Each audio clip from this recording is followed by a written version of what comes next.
guys, Aaron Shriver, Gaining Fast on Memphis. Where were the guys from Restless Road? Guys, I'm honored, first off, to be sitting here with you guys on opening night of the tour. Tell me a little bit about kind of what it took to get here. I know you guys had a little bit of an issue. And then once you guys got to the venue and kind of taking a tour of the venue and getting to see a little bit of the sights, we're at the Rave in Milwaukee, by the way. But tell me a little bit about this place, dude. So first off, we were supposed to leave Nashville yesterday at 1 o'clock. About a 9-10 hour drive for us to get here. And everything seemed to be going well in the beginning. And then we hooked up our trailer and all of a sudden it kept locking up the brakes and we couldn't figure out what was going on. And we thought it was the van. And then ultimately, long story short, it ended up being our trailer. And so at about 8:30 last night, we had to unpack our trailer and reload everything into a new trailer and hook up. And we left out of Nashville at 9 and drove straight because we had a radio show this morning. So we're running on about 3 hours of sleep. Yeah, we pulled into the hotel about 6:30 in the morning, and no, we were not going to let anything stop us from doing this show, from getting here. We didn't care if we had to drive all night, and that's exactly what we did. And Craigslist is a beautiful thing, but maybe just don't buy your trailer from just I don't know.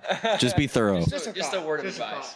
But this is really cool. This whole venue, we kind of went down and we got to see the pool area and stuff, and we've been told it's haunted. Now, listen, I haven't seen anything yet, but the night is still young, so I mean we'll definitely see. So. I love that, man. So this tour goes to the end of May. Is there any dates on the tour that you guys are looking forward to? I know a couple have already sold out, but I know like Pennsylvania sold out. That's kind of for you. That's going to be like me, some family come up there or something. But is there anywhere else that you guys are looking forward on this tour to kind of go and see?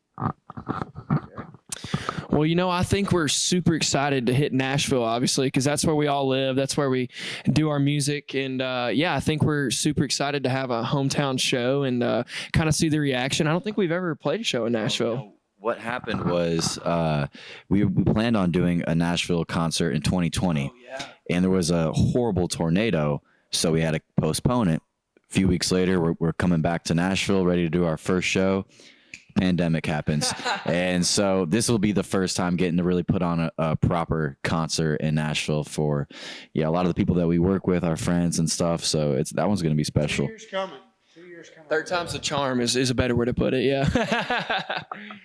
Well, one thing I learned with you guys is patience definitely it definitely pays off. I know you guys have been a band for a while now, at least over 9 years at one point. But you guys are all 3 songwriters. You guys all bring something new to the table. So when you guys sit down, I mean, you guys have to cuts with Granger Smith, Rascal Flatts, among others. When you guys sit down, who brings what to the table? There's one that's really good with the love songs, maybe one that's good with like the party songs. I mean, what niche you guys fit in? Good idea. Yeah. What is it? So I think Colton is the most musical. Like I think he can, when it comes to the layout of a song and the instrumentation and the production and stuff, like I feel like that's a lot of your language. And Garrett has a bunch of crazy melody ideas and just he's the wild card. But Garrett can like sing anything. It'll just be so catchy. And for me, I usually try to think about the hook and the lyric. That's more where I like to. If I don't have that, then it's like really hard for me to get into it. He's the ideasman. I think we need like superhero like catchphrase names. We already came up with wild card, ideasman, and the executor. The executor. The executor. Yeah. I love that. So Growing Old With You just dropped. It's your first official radio single. I want to know a little bit about that song, how it came to be, how you guys got a hold of that song, and where it came from. Yeah, so we got that song back in 2020, actually, in the middle of the pandemic. We were thinking about going back in and cutting some new songs, and our A&R sent us that song.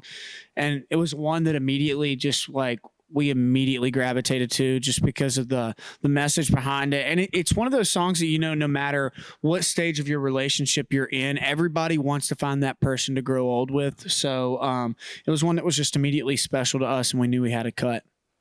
Yeah, I love it. I love the story about The Bachelor. If you guys check these guys out and read a little bit about them, 1 a.m. singing to a couple that are just making out on a dance floor. I love that story, dude. So I won't get too far into that, but definitely you guys are fans, probably know that story. You guys said, I know I mentioned before, the Opry, The Bachelor, plenty of those things are bucket list items for you guys. Now you guys have had those. What else is on that list? Do you guys have any other kind of top moments or anything? Well, one thing that we've talked about for a long time is that we have a big desire to go overseas and play country music in other countries. Because we haven't got to do a lot of traveling, so it's just that's a once in a lifetime experience sometimes to go to some of these places. And so I would say that 3D movie. I still think I think a 3D concert movie would be fun. I thought of a couple of really good ones the other day. I think a documentary. Honestly, I really think a documentary because it's funny. We could sit here and go way into like our story, and it's really it takes a long time to kind of explain because I mean we've been a band for over 9 years now, and so I think something like that would be really good because it would help our fans and just people get to know us on a better level. So that's definitely one. Opry members is a goal we talk about. I know we're a long ways away from that, but now we've got to play the Opry 3 times, and like we just want to come as many times as they'll have us, and we love being there. And the other day we were in Las Vegas for the ACMs, and Luke Bryan has like a residency there. And so that got my light bulb going. We got to have a Las Vegas residency one day. I think that would be pretty clutch. No, I love that, dude. And especially how you stand about a documentary. That'd be cool because I work at a dispensary. We're really slow today, so I did a lot of research, and it was cool reading about your guys' story about X Factor, American Idol, and all how you guys all came together. How you kind of went on a little break for a little bit and came back. And I love the story that it was never anything wrong with like you guys never had any differences at all. It was just you guys wanted to chase dreams, and I love that. And your dreams always keep finding your way back. So it was really cool. I'll be honest. I first heard Bar Friends. That's why I heard that song. I loved it because I'm a huge Eric Church fan. So I love how songs could be portrayed different ways. So when you guys say church friends, I think of all my friends in Eric Church's fan club. So like I go straight to there. I'm like, oh, all my guys right there. So I love that about that. So we're gonna close this up. We always pull a random card from our sponsor. And today I was looking at them and I pulled this one. If you were given $1,000 to spend on your closest friend, what would you get him? So instead of this, if you were given $1,000 to spend on him, what would you get him? And then we'll go down the line. If I was given $1,000, ooh, that's a tough one. Here's the thing, Zach's really hard to buy for. So, because I'll tell you a little side story here, real quick. I bought Zach this past year for his birthday. I was like trying to think of. I've struck out 2 years in a row. Zach's a really big Star Wars fan, and 2 years ago, I had this I was like, this is a genius idea. Like, I was going to buy him. It was like supposed to be this R2-D2 plant holder. And when I ordered it, it looks huge. It looks like it's going to be this big. And I get it. And it's that tall. I was going through. It's one for his desk. I was going through a big plant phase, and I ended up just stop getting plants because like I've just realized I'm gone way too much. I'm like they keep dying, but that was cool. It's still in my room, and I still love having Star Wars. I have Star Wars memorabilia everywhere in my room. Girls love it for sure. But I think $1,000. If I had $1,000 to spend on Zach, I would put that towards oh shoot.